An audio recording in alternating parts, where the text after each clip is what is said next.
சுவாமிக்கே கற்பூர தீபம் சுவாமிக்கே ஐயப்பன்மார்களும் கூறிக்கொண்டு ஐயனை நாடி சென்றிடுவார் சபரிமலைக்கு சென்றிடுவார் சுவாமியே ஐயப்போ ஐயப்போ சுவாமியே.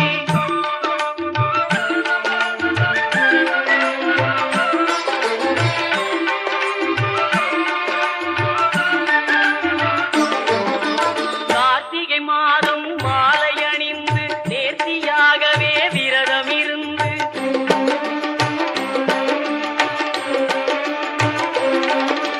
பார்த்த சாரதியின் மைந்தனே உன்னை பார்க்க வேண்டி